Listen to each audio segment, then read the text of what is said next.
Tango monsieur Bemba, na monsieur Kabila Babundaki, na sima élection, na sima Bemba ndima inacceptable. Le peuple congolais, c'est la première victime principale, c'est le peuple. C'est le peuple qui était victime, peuple à Koufa. Il y a des familles, il y a des militaires, il y a Bemba, bah dédommager bangote.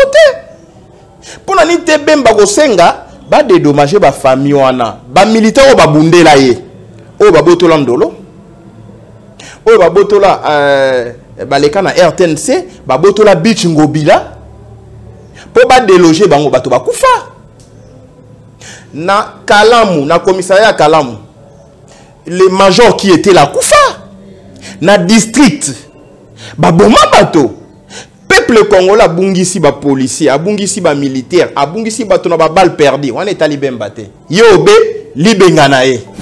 Abandaki discussion na M. Tshilombo. Parmi les conditions pour adhérer à l'Union sacrée, il a négocié dommages et intérêts l'État PCM Mosolo. Maintenant, il a fallu trouver canal.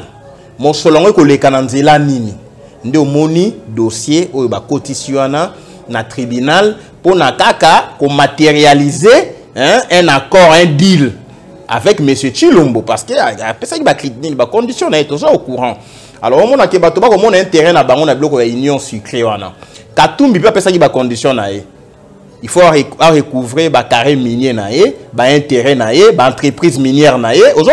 Donc, moto, Tshilombo, Ali, moi, je dirais, moi, cahier des charges, tout agenda personnel. Donc, awa mboka na mosolote. Tu ali en pleine pandémie à Covid. Ndengunga, Bemba Lobi, il faut appeler ça 7 millions. Entre 5 millions et 7 millions. Et ce qui importe ici, c'est de dire que Mouzito n'est pas arrêté. Tu es bien stratégie, on est parti à Belgique, il monte un dossier contre Premier Mouzito par rapport à comportement, il y a moi si to moi nanaye, na ba chamoko boye, ba compte moko boye. Donc, on y mende na yare verbal nae, tango kolobaka aglisaka. Alobi coalition gouvernementale élargie. Ça veut dire coalition FCC cash reste en place et on a élargi au débauché politique. Nabatu ya Lamuka, Nabatu ya Bahati. C'est cela la vérité. Quand on élargit une coalition, on ne détruit pas la coalition existante. Pour votre information, la lobby IDPS, je parle de l'IDPS. Je suis chercheur sur la question à mort à Mouzin. Le complot est parti de la Belgique. Les réunions se sont tenues en Belgique. IDPS a ça la réunion pour atteindre Mouzé. Babandaki na guerre il y a agression en 98. IDPS était dedans.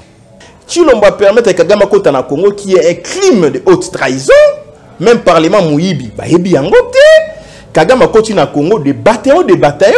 Kagame tue les Congolais, les groupes armés, il tue les Maï Maï. Parce que Maï Maï ne peut pas être considéré comme un groupe armé négatif. Maï Maï est un groupe autochtone, auto-défendre. Si on avait un président normal, il faut qu'on intègre Maï Maï dans FARDC, pour pési bango les moyens il y a combat pour défendre la République, pour qu'on ait du terrain en a bien. Mais Kagame considère les Maï Maï comme les forces négatives. Et Tshilombo autorisé, va détruire les Maï Maï.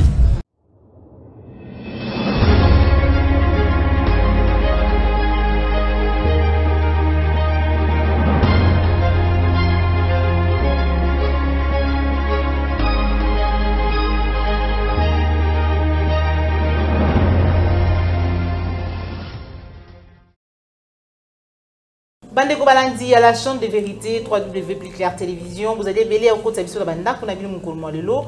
Merci na confiance na bino vous allez ko renouveler par maman Joël et le mon équipe à Claire télévision Mobimba. Matondo na bino na ebi vous allez vraiment belé ba vous fandi bosso ba poste télévision na bino pour vous la vraiment émission oyo maman Joël aye mon lelo ko yambela bino pour tout solo la na ye ba etali mboka na biso mwana mboka Nico Mayengele président ya Congo normal et esprit éclairé Moko, il y a un communicateur, il y a la Mouka, puis c'est tout sur la naïe. Actualité politique, ils ont bongo, ébélé, il y a ébélé, ce qui n'a bien énuméré, mais c'est makambo autre solo là, ah, on a étalé makambo autre solo là, ah, et qu'on a vu son gonga, mais il y a mon amanda émission nanga, la pessi matondo na yo, popo la yo, mbosoni si ma caméra, matondo pe na yo cordon, au pi ma fouikou, sans plus tarder, na opé sa mbote invité nanga, maître Nico Maingeli, esprit éclairé, bonjour. Bonjour maman Joël Kombe. Mbote na bande konyos Bolanda biso à partir ya Beni Butembo pour to pays ko travailler na mwangonga oyo na pesa mbote et puis na rappela que na be mission nyonso na kozongela toujours situation à est pour batu ba bosana te que Congo est occupé et puis occupation est sous makasi avec Bakor Chilombo na Kagame Basinia. Merci. Merci beaucoup, Maître Nico Maingeli, pour nous répondre à l'invitation à Bissou Moukoumoua de l'eau. Ça fait vraiment un bail, tout le monde qui n'a ôté.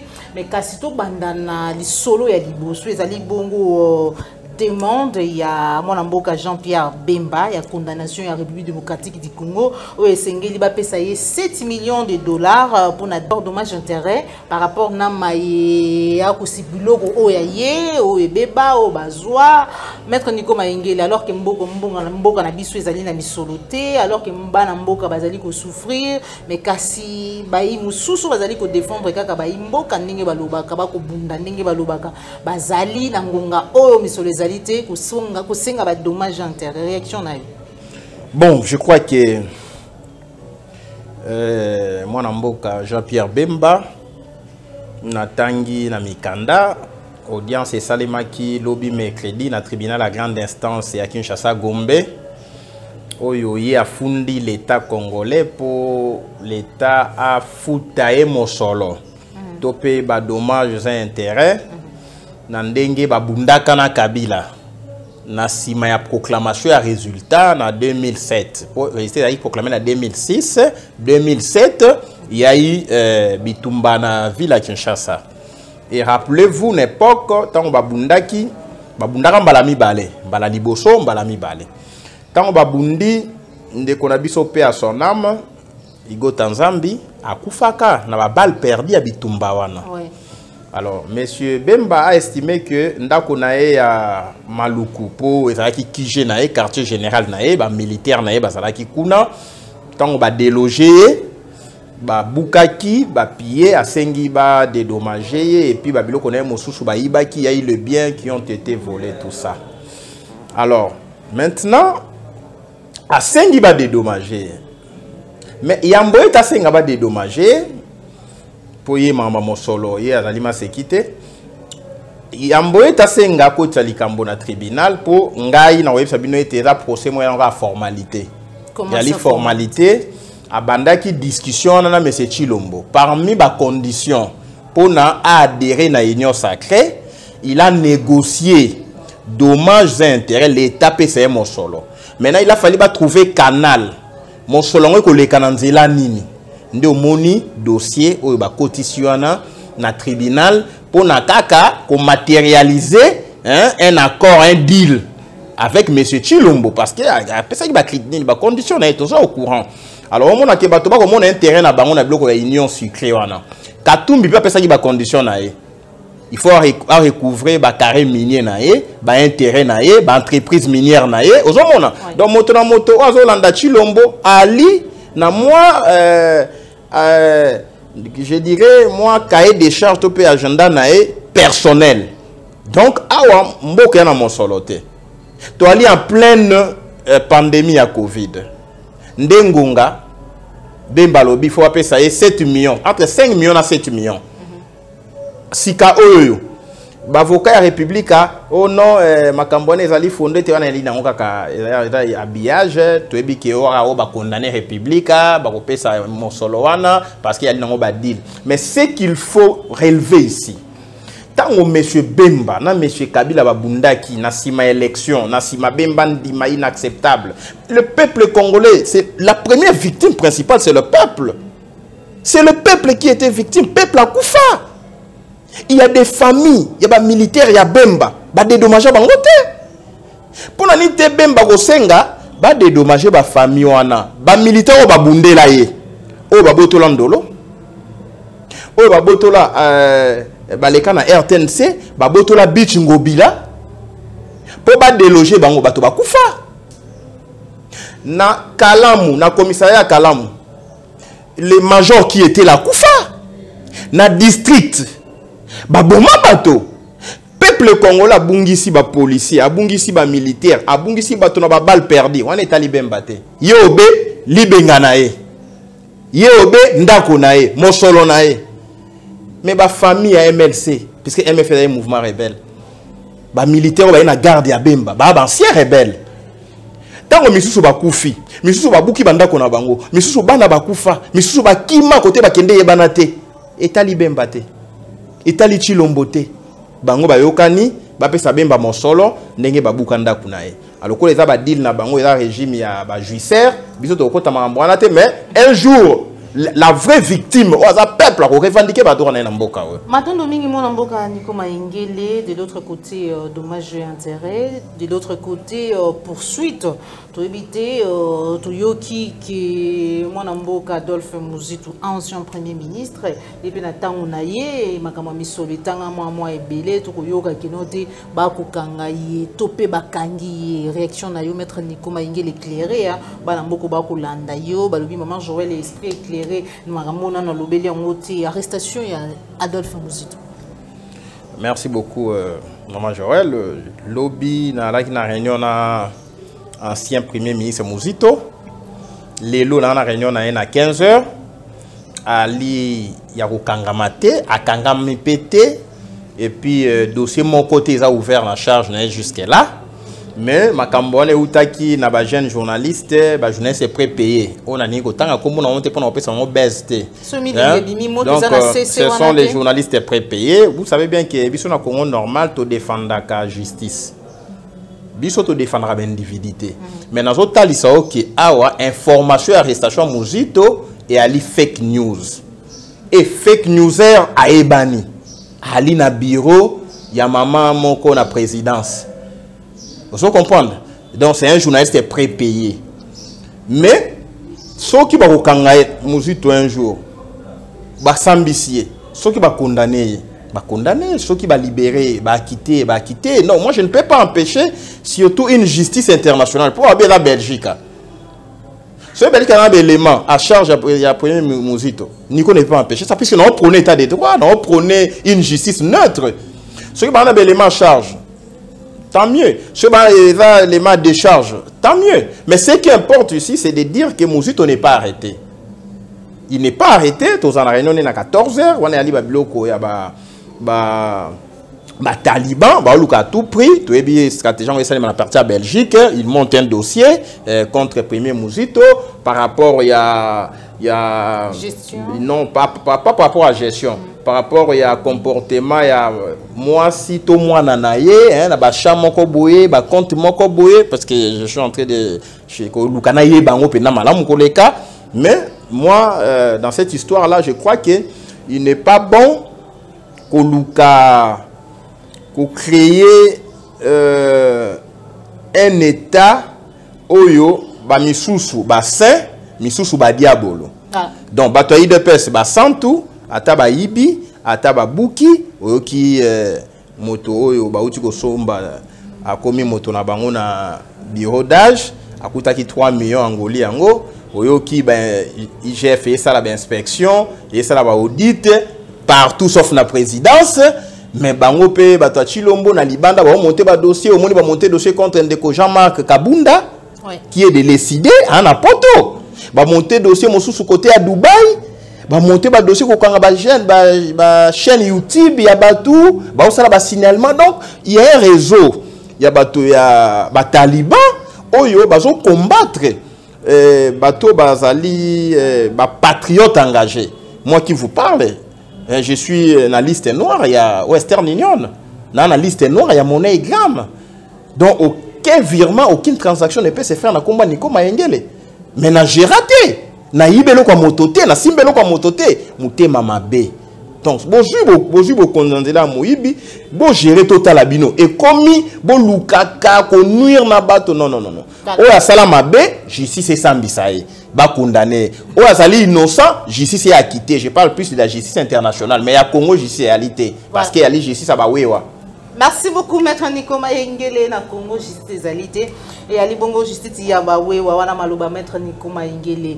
Moi, na Congo, président Congo normal, réaction na yo par rapport na union sacrée, déjà, président Eli Martin Fayulu Loba qui était Ali Bongo second grossesse ya FCC Cash. Les lots, Moni raconte le sous yami balé tout ce qui a mis ça, tout ce qui paye yami net Robenga yango entre Monamboka Félix Antoine Tshombo Tshisekedi, Jean-Pierre Bemba, Moïse Katumbi, mais cette fois-ci na Kabunda. Donc, il y a un premier ministre. Est-ce que pour la premier ministre, réaction na yo? Ngala kanisa ki bakutani pona koloba ete ndenge nini massacre na este kosila. Na kanisa ki bakutani pona koloba ndenge nini toiko créer misala na Congo. Na kanisa ki bakutana ki pona koloba ba intérêt ya bana ekolo. Mais moto ko kende na cahier de charge na e. Bemba lobi ngai na ko poste songolo.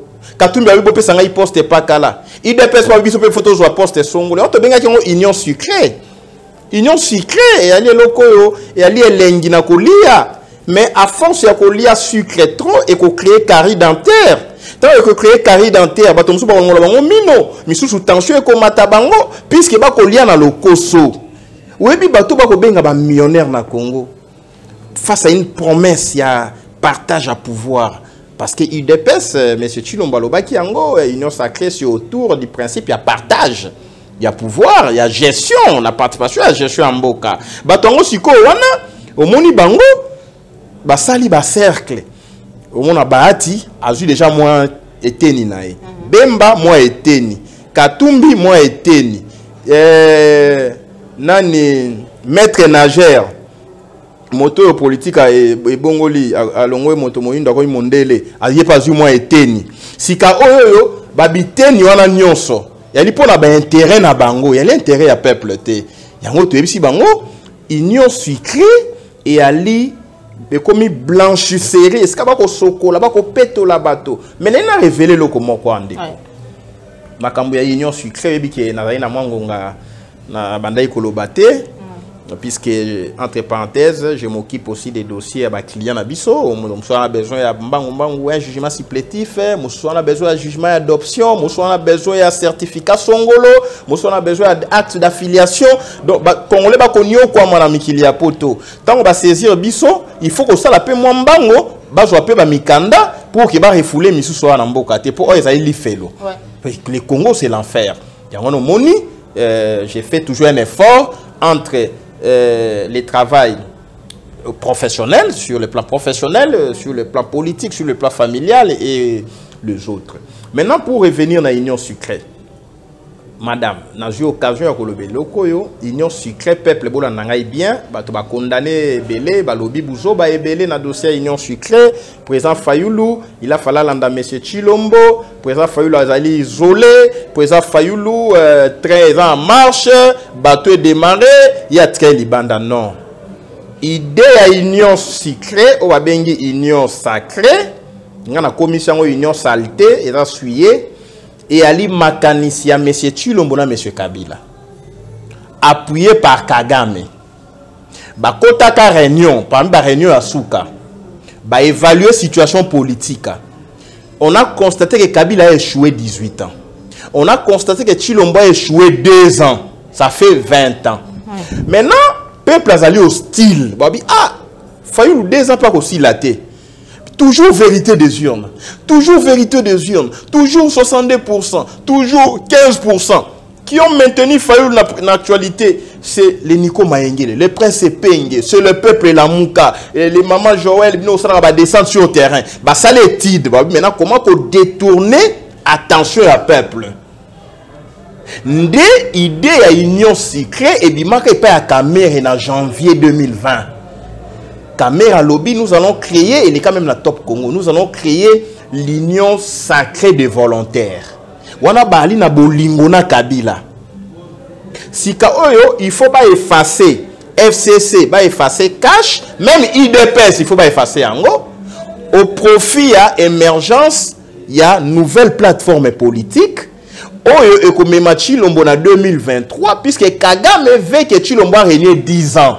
Parce que c'est un leadership faible. Il y a un moni, Bakoti Betide, c'est les Tutsis qui ont travaillé là-dessus. C'était ici sur notre frais, c'est nous qui avons financé, c'est le Congo. Bazu, ba stratégie, comment divertir les peuples, comment distraire le peuple. Union sucrée. Autour, il y a partage à pouvoir. Maintenant, dans le modus operandi, comment procéder? Ils ont créé une crise artificielle. Kabila na Chilombo. Au moment où Kabila na Chilombo na crise, Kabila ko le côté, Chilombo ko zoba pi en Kabila, bato Chilombo veut pas Kabila. Ba ko longola bango te na FCC. La nanga très bien maman. Au moment où moto ali ministre pour comprendre très bien, donc en politique il faut avoir un troisième œil. Il faut voir ce que tout le monde ne voit pas. Il y a un moment maintenant la mise en scène. Ce qu'ils font là, c'est la mise en scène. Il y a la distribution des rôles. Mouton jouer rôle naé, partition des rôles. On crée une crise artificielle. Et dans cette histoire, on a manipulé tout le monde. En commençant par Némi Mouilania. Comment ça? On a manipulé tout le monde. Kabila dira, il faut boycotter cérémonie à prestation de serment. Il faut faire ça. On dit à Félix, il faut agir comme ça. Donc ce sont des pions. Yo Salaboé pour n'aller à 3 pions. C'est ainsi que tant on va bêtiser à dame wana. Donc bateau bango kolia na jeu de dames et ali ba pion et ali bactéria politique. Il faut pour na kolia bemba to sandeni, il faut to tune awa. Pouf, ba pesi discours. Oh non, il faut to aller na consultation. Vous comprenez? Ah, bemba et consultation. Il faut qu'on pese ba garantie qu'on soit poste. Alandi soukali wana. Yepa na chepe na motambo. Il faut qu'on pese nga mbongo na ya vilande ba détruire ça soyez calme. Pouf, balie bemba. A continuer sacré. Katumbi ba tune, balie Katumbi. Ba tune côté pas Fayulu. Ça ne passe pas. Ba pour ça ça ne passe pas. Babi non, il y a un problème. Bref, tant que ça mise en scène, on se contente de côté une étude à labo parce que le président Fayulu aujourd'hui, il a un cabinet d'études à sécurité. Voilà. C'est pour quand? Tant que tu côté cabinet d'études, au moins le président Fayulu a mis un discours na lobby union sacrée ça blanchisserie. À lobby les pions ont sauté. Vous comprenez? À lobby ça va continuer à sauter. Bazo déplacer ba pion. Mais le système continue. Donc, tant que ça l'étude dans la deuxième grossesse, il y a FCC cash. Donc, il y a une information qui est déjà à la source. C'est ainsi que tant Kabila a décidé de Félix Bassa la union sacrée, Baboma FCC, Baboma cash, au comment on a les classiques comme les Mende. Au comment on a les classiques comme Kassanj Ngoy. Au comment on a les classiques comme les Steve Mbikai. Ce sont des Kabilo Joséphistes ou ils ont Naden. Maintenant, la mise en scène, n'a glissé. Mende. Tant qu'on a proclamé l'union sacrée à l'obbi, union sacrée à la plateforme politique et à la coalition gouvernementale élargie. On l'a dit Mende. Donc, on dit Mende, n'a y a verbal nae, tant qu'on a baka. Glissaka. Alobi, coalition gouvernementale élargie. Ça veut dire coalition FCC cash reste en place et on a élargi au débauché politique. Nabatu à la Mouka, Nabatu à Bahati. C'est cela la vérité. Quand on élargit une coalition, on ne détruit pas la coalition existante.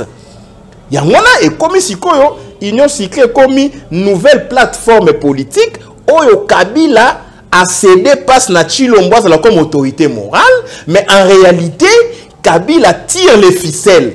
Pour comprendre ça. 1.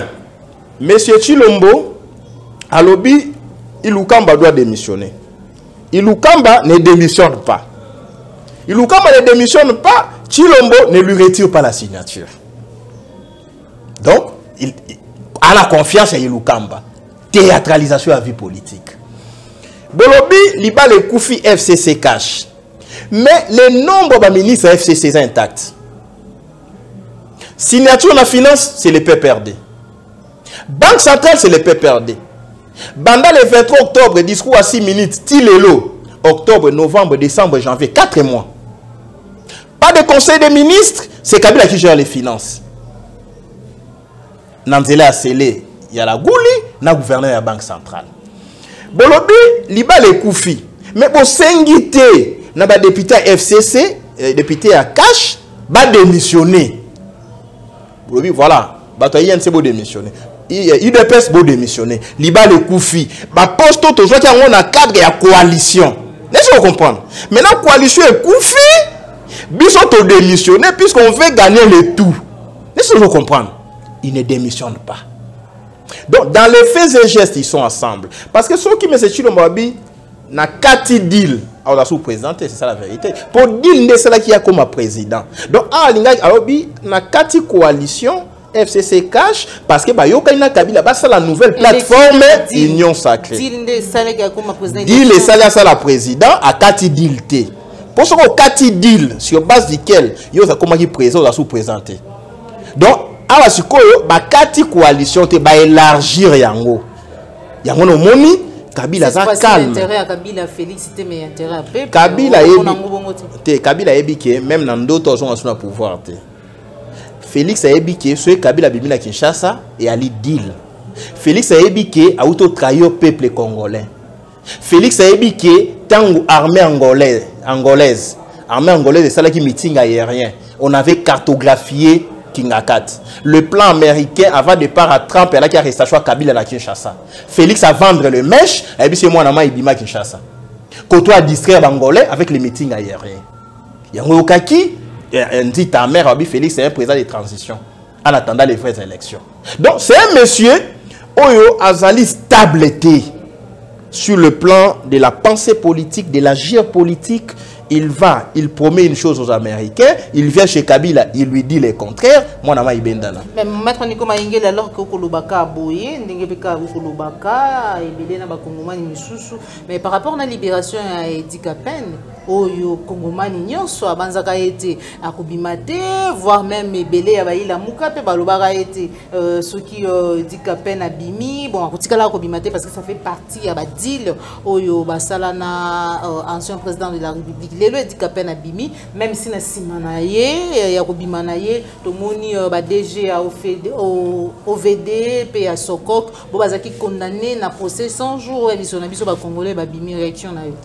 Maman Joël Kombe na li l'un des rares jeunes. Wa kutanine dit qu'apeine de na prison na soli nae 19 fois. Puisque j'ai fait les enquêtes sur mort à Mouzé. Je vais publier. J'ai posé 1000 questions à Edi Kapen. Kobi me dit Kapen, il a qui cité que vérité, le peuple ne demande que qui a tué Mouzé. Edi Kapen qu'on recouvre liberté.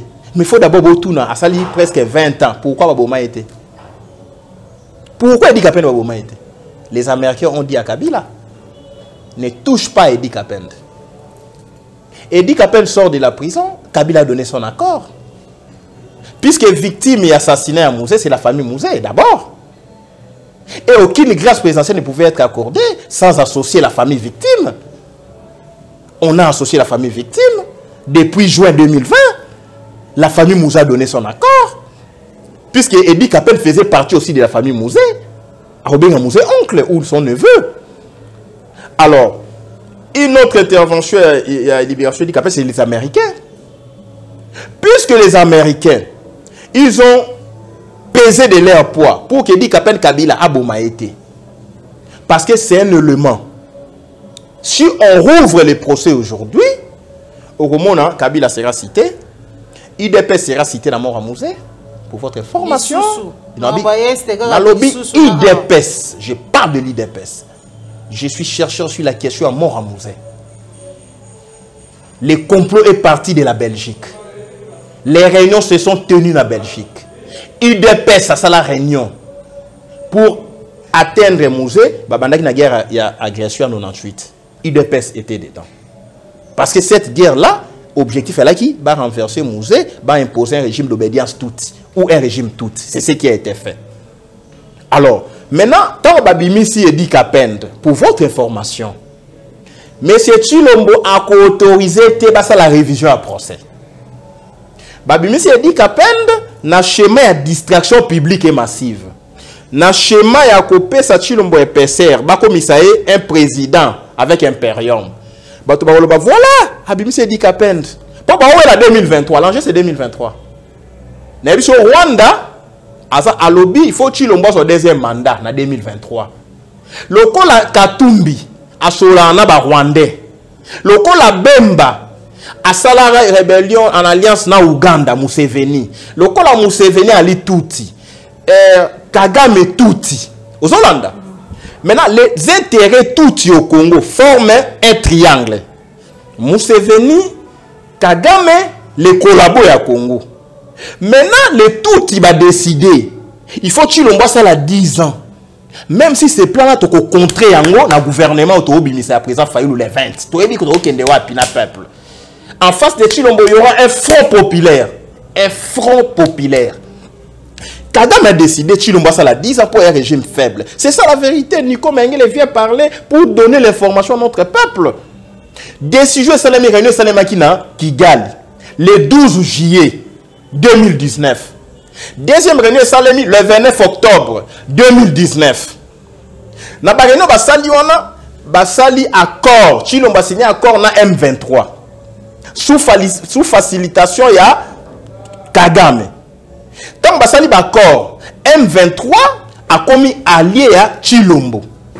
C'est ainsi qu'aujourd'hui, au Moni Runiga, Jean-Marie Runiga, basali déclaration to continue à union sacrée. Donc vous comprenez que tu as un schéma il y a Mouto géré par procuration. On va jouer à kicker. Hein? Ceux qui vont ballon à terrain. Hein? Jouer à kicker encore bête à ceux qui vont bouger. Donc c'est un régime, il y a jouer à kicker. Donc des bazans non union sacrée ce sont les joueurs à kicker. Ceux qui vont ballon Kagame beti pan. Museveni Kangi. Azong Sikoto, dit ta mère a touché. Donc c'est ça les joueurs à kicker. Maintenant, biso to comprendre que pour n'a pas comme en 2023, il faut Tshilombo a poser les actions de charme. Au moins Steve Mbikaï a dévancé bien lobby Front Patriotique 2023. Tshilombo notre candidat. Tshilombo est le mais je vous l'ai dit non. Tshilombo est le candidat de Kagame en 2023. Il y a un moment Kagame lobby. Je suis au Congo sur demande de M. Félix Antoine Tshilombo. Il a dit ça. Les militaires rwandais sont au Congo. Et aujourd'hui, le danger, c'est quoi, maman Joël? Il faut retenir ça pour dire. Le danger est que Kagame qui soutient Tshilombo, Tshilombo permet à Kagame à na Congo qui est un crime de haute trahison. Même Parlement Mouyibi, Kagame continue à Congo de bataillons. Kagame tue les Congolais. Les groupes armés, ils tuent les Maï Maï parce que Maï Maï ne peut pas être considéré comme un groupe armé négatif. Maï Maï est un groupe autochtone, auto-défendre. Si on avait un président normal, il faut qu'on intègre Maï Maï dans FARDC, pour pési bango les moyens il y a combat pour défendre la République, pour qu'on ait du terrain en a bien. Mais Kagame considère les Maï Maï comme les forces négatives. Et Tshilombo autorisé, va détruire les Maï Maï. Quand Tshilombo est entré, Kagame a profité na kokotane na Congo à Katisi banda est accueilli te bangi landanga na bokebi ali ba révélation armée rwandaise et Keiti na Centrafrique et qui va soutenir Ange Touadéra. Oui. Monsieur Tshilombo a soutenir Ange Touadéra. Baris va soutenir Ange Touadéra contre Félix Patassé. Félix Patassé c'est là qui rébelle a renversé le pouvoir est Ange Touadéra, alors qu'il n'a appuyé à France. Maintenant, France a bien ici Tshilombo. Non, que Tshilombo a eu un électron libre, comme l'Ititi. Mon pépé comme partout. Et même en Ouganda a signé d'accord. Et même en Angola a signé d'accord. Et même en France a commis en France. Monsieur Macron a dit qu'il n'a pas fait un passage dans le Congo. À partir de Kisangani. Avion français et décollé et qui est bombardé par Rwandais dans Centrafrique. Maintenant, Tshilombo aujourd'hui nous met en conflit. Il soutient les Rwandais dans le régime de Centrafrique. Après, si les sous-sous, les Français passage, détruire les forces russes, les forces rwandaises dans Centrafrique. Prochaine étape, aujourd'hui, il y a des réfugiés qui continuent dans le sud d'Ubangi. Pour votre réflexion, Kimi Bitumba dans Centrafrique. Donc, Tshilombo met le pays en insécurité. Après, si France a intérêt à contradictoire dans Rwanda. Si maître Nico Maengele, il faut tout estimer Tshilombo. Non, Tshilombo, il est président de la République, mais il ne sait pas s'autodéterminer. Il a un problème, il y a crise, il y a personnalité dans le cadre de l'ajustement républicain. Donc, on ne peut gérer ni pression à France, ni pression aux États-Unis, ni pression à Rwanda. Aujourd'hui, pour Kagame, l'allié idéal en Afrique centrale, c'est M. Tshilombo, pour que tout le monde soit pouvoir en Centrafrique, tout le monde en Ouganda, tout le monde soit pouvoir en Brazzaville, en Angola. Aujourd'hui, le pays est exposé à tout risque en 2021, puisque même Trump, il a compris que M. Tshilombo ne valait pas la peine. Au moment où Tshilombo a sali communiquer à Brazzaville, à reconnaître Mbangu Joe Biden. Mais tant que Trump a dit Israël, ambassade, il faut Jérusalem comme ambassade d'Israël. Tshilombo Landi. Aujourd'hui, la politique a changé. Est-ce que lui va rester toujours à bloc à Israël? C'est un problème. Voilà. Donc, on comprend pour chiter madame et aller danger public. Pouvoir au ya Tshilombo. Bon, on a des distractions, au gouvernement Union Sacrée. Les enjeux ne sont pas dans le gouvernement Union Sacrée. Les enjeux sont à l'est du pays. Les enjeux sont dans les mines. Parce que Kagame, d'accord, on a bango Tshilombo. Tikelanga Kivu, non, Kivu, na Sud Kivu, on a imposé paix. Et si on a un président étranger, yo tikela ma belé, il a imposé paix. En gros, quand on a Congo, il y a lingi. Et un tel monsieur, vous nous dites qu'il travaille pour le pays. Merci beaucoup, Maître Nico Maengele. Nous tombons déjà vers la fin de notre émission.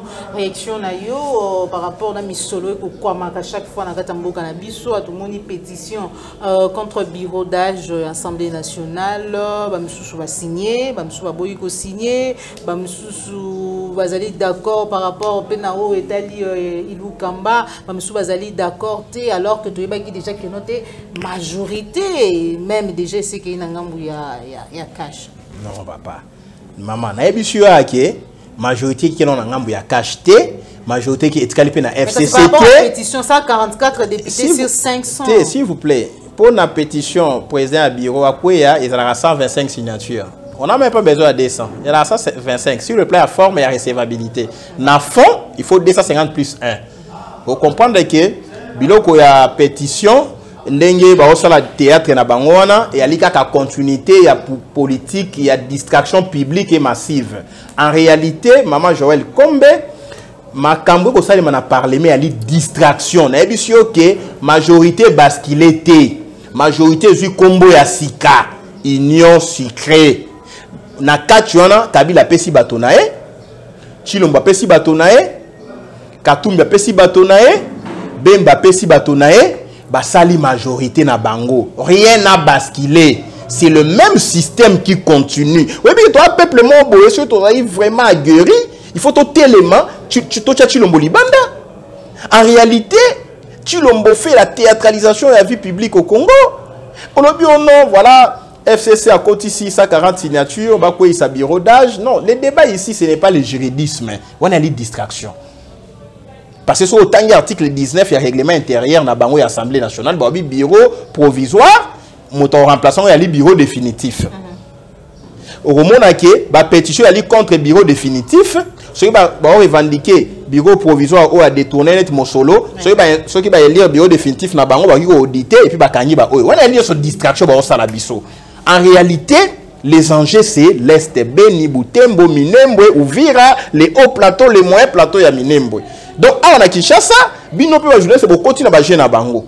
Alors que na beni bato ba kokufa. Bato na so ba kufi, ba colonel ba kufi, Kagame ba bato ba la bango te. Toleli bango. Kagame t'a imposé na. Mais je vous dis, s'il vous plaît, toleli bango. Ba kundi ba misusu na basaki. Oh ba kundi ba na basaki, toleli bango. Kagame ba pas question de deuil national au Congo. Ça va réveiller population. Toleli bango.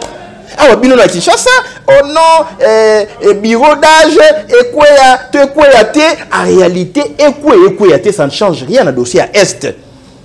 Bande de connaissances ba koufi, ba outaki formation na Ukraine. Les colonels formés. Avion liboso, hélicoptère liboso ekweyi. Oh, il y a intervention pour les Lukabi Bembe, ba battre yango. Même pas un mot de condoléances, même pas un communiqué. Il y a président soi-disant. Même pas une commission d'enquête. Boye Baké, comment bato bakoufi? Dans des crashs successifs. Basou qui ont été, Baké Babomi, ba gardien à parc ya Virunga. Basou qui ont été, Baloucha ba téléma, ba dénoncer occupation ba Rwandais, ba dénoncer agression, ba dénoncer présence ya ba militaire rwandais na Congo. Ordre Pesami na Kagame, ba kangi ba Loucha 8. Ba tchebon la justice militaire. Loucha ali civil. Pourquoi justice militaire? Parce que les Rwandais sont là. Qui en parle? À part Denis Mukwege. Oh, la télé, mais donc, je comprends qu'aujourd'hui, le peuple doit comprendre ce que télémité, non, qui vous cite, qui vous Ituri, et le territoire, ils ont relevé dans l'impérium, il y a Kagame. Bato Bakoufi. Bosala matanga te. Matanga, ça limité. Babomi Bagardi à parc. Awa Kinshasa Bolobi l'autre côté. Bakangi Baloucha. Batché la justice militaire, bali ba civil. Bolobi l'autre côté. Donc Mboke ça déjà balkanisé. Bino na Kinshasa. Maître Nico, mais bureau d'âge, Maître Nico, Menda Longwe awa, Menda Kei awa, Menda Longwa. Alongwa te, Azaka kana Kabila, Azaka kana Chilombo, comme toujours, les systèmes continuent, ce sont les éléments de distraction publique et massive. Ouais. Ce sont les acteurs. Il y a distraction pour le peuple à comprendre. Et voilà pourquoi nous, les Nico Maengele, tout télé pour nous, ça sur le peuple. N'est pas prêt à faire la distraction, c'est une union sacrée. On est sur le salawana et la théâtralisation. Les 20 présidents font leur gouvernement pour te mobiliser le peuple souverain pour récupérer parce que et en sécurité en 2020 alors qui n'a biso que notre vraiment makambo ça la population ba mona qui presque pas oui bi eloko les qui pour manque de gouvernement te oui bi eloko moko Chilombo a manipuler dans le peuple hein oui ezali pandémie à Covid et commis instrument, il y a chantage, instrument, il y a distraire le peuple pour télémater. Je peux pas télémater. Oh, pas d'attroupement à 10 personnes. Je peux pas se mobiliser. Oh non, Covid. Bakangi l'école.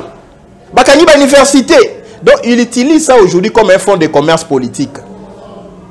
Comme un bouc émissaire pour peupler à se mobiliser. Nous, on a compris ça. Il y a un autre préparé ton gouvernement président fait le Kobima les 20 ans.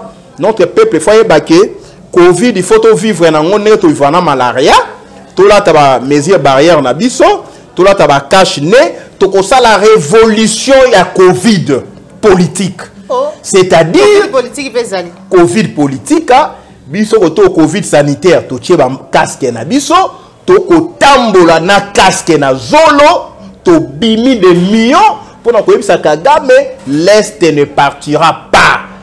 Parce que M. Chilombo a fait les accords avec Rwanda, a publié l'accord Rwanda, je le mets au défi. Le genre de l'UDPS, Bino Bato Union Sacrée, dites à votre président, a publié les accords qu'il a signés avec Kagame, dans M23. Voilà. A publié l'accord ou a signé dans Museveni. A publié l'accord ou a signé dans Angola. A publié l'accord ou a signé dans les États-Unis, dans la mer. Une machine a signé et vous nous dites que le pays est dirigé. Non, monsieur, le pays ne vous appartient pas. Papa, c'est que la Koufa qui a quitté que on a beaucoup le pan où il y a Congo na monsieur Chilombo pour que avant d'ako morceler yango ndenya lingi. Mon amboka niko maengelo utai ko loba lika momoko etali de pesi awa na maitali liwa ya musée Laurent Désiré Kabila mais kasi le Congolais a découvert face à Moussou ya IDPS ou Moussou déjà tout découvert qui Mikolezele qui koleka awa que notre IDPS impliqué na maitali en sécurité na partie est ya République démocratique du Congo alors que tout IDPS partout qui militer pour l'état des droits pour la démocratie pour la sécurité mais comment est-ce que IDPS doit retrouver yango lelo pour na bato ba retrouver tout ba découvrir que IDPS banda kala banda déjà kozala collaborer il y a système. Ndeko, on va publier un jour, bah, recherche au Sala, et Alima s'est quitté. Au Monake, Moubake, le vieux Valentin, a séjourné en Rwanda. Oui. Pendant l'agression en 98. Au Monake, Papa Tshisekedi, même Tshilombo fréquentait les Rwanda. Agression en 98, objectif, elle est pas bon musée. Ngam na lobi yango te, rapport mapping, ba lobi yango. Ngam na lobi yango te, wamba déclarer yango. Objectif, renverser musée, tuer musée, bâtir régime, ba touti. Maintenant, Batounier va soutenir RCD. IDPS a l'ina Kati. IDPS a même déployé une équipe na Rwanda de manière permanente. IDPS a sali ba réunion à Bruxelles. Nous allons publier même des dates. Même dans la place ba sala ba réunion. Je vais publier ça. Puis ça fait partie de mes recherches. Non, je vous fais voir que il a fallu que l'Okoya Potoye Boye ba qui est qui. Yango moni lokola IDPS en a collaboré na Rwanda depuis longtemps. Premier voyage à Tshilombo. Mon peuple périt par manque de connaissances. La nature ne vous enseigne même pas. Premier voyage à Tshilombo, c'était où? Na Rwanda. Le tout premier voyage na Rwanda. Il est allé à signer Bakor. Yo zan en lien tena Kagame. Comment mbala liboso de Rwanda tant aux Bokundi.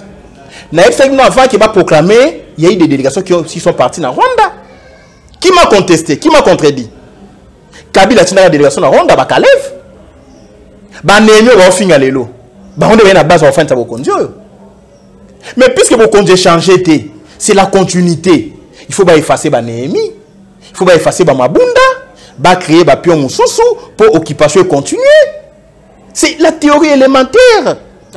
Si Kao bisangai ke na dossier à mort à musée, dossier à mort à musée, qu'on ne vous trompe pas, n'engé dit qu'à peine d'abimioana à côté kalaka kolobana été. Il m'a lobi non, je me soumets à droit à réserve. Voilà.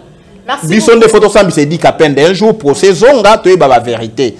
Nanya boma musée. Est-ce que dit qu'à peine ça innocent?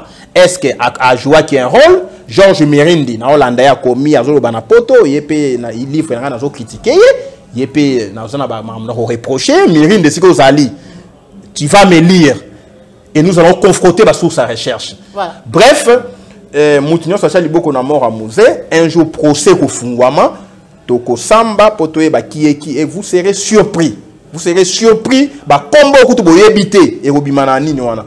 Parce qu'il y a même un ancien sénateur qui a financé une opération à mort à musée. Azaraki a lié, il y a monsieur Kabila. A comment il peut na Sénat, Ali Lokola moi Mondele boy.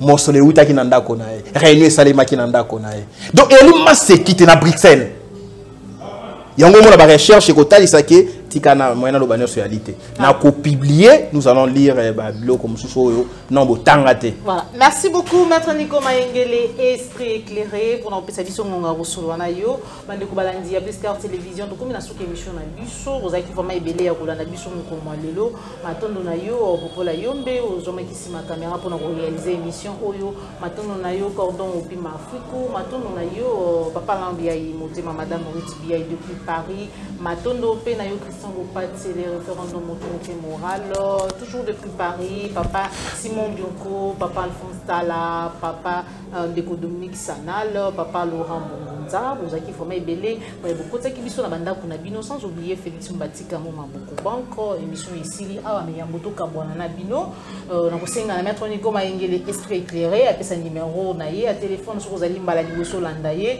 pour être ubenga ye bosolola makanisi pesa makanisi pesa na makanisi par rapport na maitali mboka na biso République démocratique du Congo. Maître Nico Mayengele message non la souka pemis numéro à téléphone.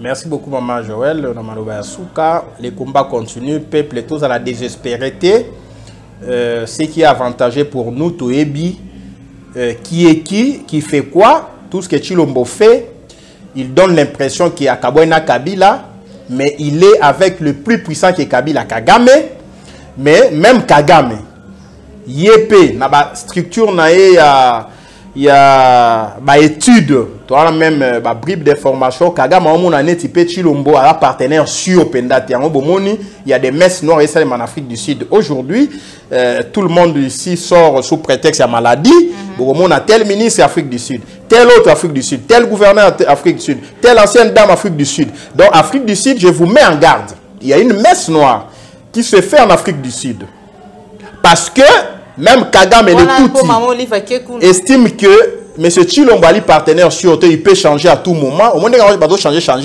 les habitudes, anticiper, alors Afrique, si je vous mets en garde, les peuples, ne soyez pas distraits. Il ne faut pas qu'il y ait imposer chaque fois un destin. Tshilombo pouvoir imposer, la prochaine étape, au cas où, schéma n'a pas simbité, imposer un faux coup d'État. Voilà, on a changé, il faut tout ça, la réforme, pouvoir assikeye, militaire, tout, messieurs.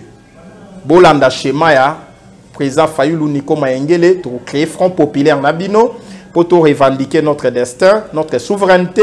Le 20 janvier, le président Fayulu sort son gouvernement de combat. C'est un gouvernement de gens qui sont beaucoup plus engagés. Ce sont des gens qui sont des patriotes intègres.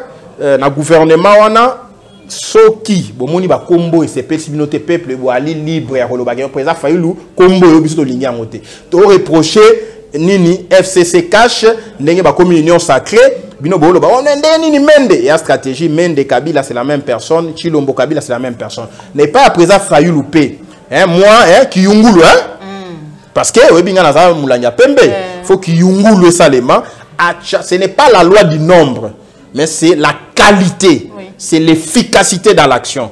Le nombre, c'est le peuple. Donc le peuple est prêt, soit orienté bien pour libérer Mbokao. Parce que 2021, Mataba Kita, Congo vous a libéré. Je sais de quoi je parle. Tshilombo est bloqué. Pour preuve, 30 secondes, il est bloqué.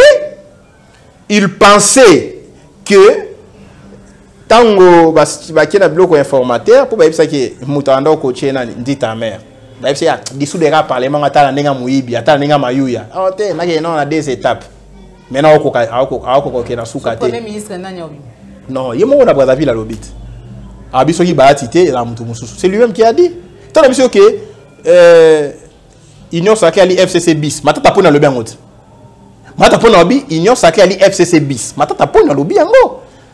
Ce qui Bahati, Premier ministre, Bahati, il n'y a pas implicabiliste que Bahati. Mais aujourd'hui, il n'y a pas implicabiliste que Tshilombo. Parce qu'aujourd'hui, Tshilombo a garanti la sécurité à Kabila, a habité continuer dans la nouvelle formule. Ce qui va tuer Bahati, a reçu un ancien kabiliste, Katumbi. Ce qui va tuer Bahati, a tué Katumbi, a reçu Bemba. Bemba P, a travaillé dans Kabila, a travaillé dans Museveni. Donc, il y a une sécurité. Pour aller dans le coup, le pays des pestes, comment on appelle ça? Cadre, bon, toujours à ta jeune mort, tu es bien, tu es un jour, tu es mieux. Donc, comprendre que c'est un monsieur qui est lié à travers la Moulaya Singa. Tant Kagame a Bendi, mais le Premier ministre va nommer, on va soumettre à Kagame. Et Kagame a déjà le nom du Premier ministre, ok, vous ne connaissez pas. Si on veut changer, Kagame, il faut pas soumettre. Et pour Kagame, un Premier ministre qu'on va nommer, il sera au service, il y a occupation. Et Bisso, président Fayulu, s'il vous plaît, janvier, tu bandi en haut le 20, gouvernement, tu en as 12 jours pour libérer le Congo. Tu en as 12 jours pour libérer le Congo. Donc, Moutou Nyonso, Oyo, a rejoint position qui est à côté de l'Union sacrée, à nous, on peut assister, qui est aux UP, comment on appelle ça? Acte, pour Mikolezo, président Fayulu, na président Madame Mouka et aussi vont lancer des décisions. Il y a Kafuka Funga dans le on a noté. Oh, vous avez mbeli, tant qu'on n'y attend pas. Boulou qui continue à Congo. Voilà. Merci beaucoup, Maître Nico Mayenge, le numéro de téléphone. 081, on a changé numéro T, 084 84 86 177. 084 84 86 177. Merci beaucoup pour l'invitation. Je crois que maintenant, nous sommes en forme. Tout ça, l'émission les 20. Donc, le gouvernement est bimana 8 jours. Je serai parti dans le gouvernement. On a pu je suis dans les secrets de Dieu. On sera là-dedans pour donner le meilleur de nous-mêmes afin que le Congo soit libéré et le Congo sera libéré. Même la barrière à Tshilombo pour libérer le Congo. Même la barrière à Emoko pour libérer le Congo. Voilà, merci beaucoup, Maître Nico Mayenge, président Congo normal, mon communicateur Yela Moukape.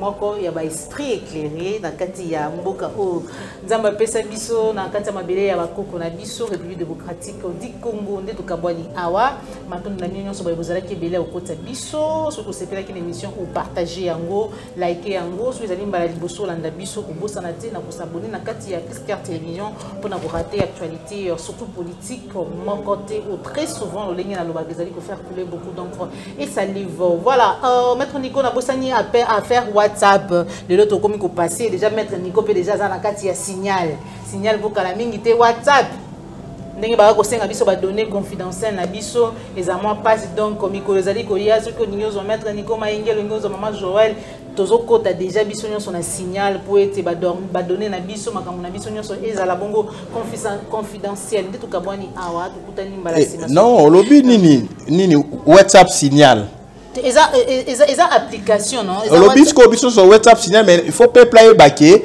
tant WhatsApp on senga ba données confidentielles et en cadre de gouvernement mondial il y a ba illuminati voilà il y a biloko yo ba dénoncer l'apocalypse voilà et ali arriver à marque ya bête de sorte que bazwa identité à mutunyon sort mais c'est ça bon ça ils vont répondre à la logique ya ba illuminati donc quand ils auront nos identités là sous confidentialité nous aurons marque ya bête soit na mbunzu soit na liboko ba mécanisme nini ba ça na même schéma na covid hein bien on a mona que non signal wana il faut to kota to batama so to batamité to mena gouvernement mondial voilà merci beaucoup boyo que éclaircissement et pas esprit éclairé votre Nico Mayengele donc bisonnion sort au rejoindre signal je crois que na partagé qui déjà lien et pas bato belé déjà maman Joël a déjà na kati maître Nico a déjà na kati et belé ba kongomani maman et belé ba kongomani ba déjà na kati pourquoi parce que la février a déjà les 12 je sais pas les 8 WhatsApp pour reçoit message ce que boy na yo pour partager ba donner wana